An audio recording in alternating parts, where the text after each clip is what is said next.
காதலிச்சு ஜெயிச்சவங்க, இந்த சமுதாயத்துக்கு பெருமை சேர்த்தவங்க உலக அளவிலையும் இந்திய அளவிலையும் இந்த தமிழக அளவிலையும் எத்தனையோ பேர் இருக்கிறாங்க.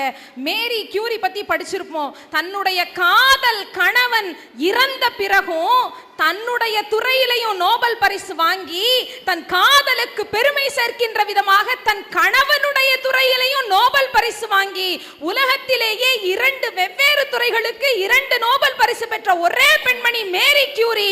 அந்த சாதனை அவங்களால நிகழ்த்த முடிஞ்சது அவங்க கணவன் மேல வச்சிருந்த காதலித்து திருமணம் முடித்துக் கொண்ட அந்த காதலனால தாங்க சாத்தியமாச்சு. எவ்வளவு அழகா சொல்லுவான் தெரியுமா? வெயிலில் நீ நடக்கையில் எனக்கு வேர்வை வரும், மழையில் நீ நனைகையில் எனக்கு காய்ச்சல் வரும், உடல்கள் தான் 2 உணர்வுகள் ஒன்று ரோஜா ரோஜா ரோஜா.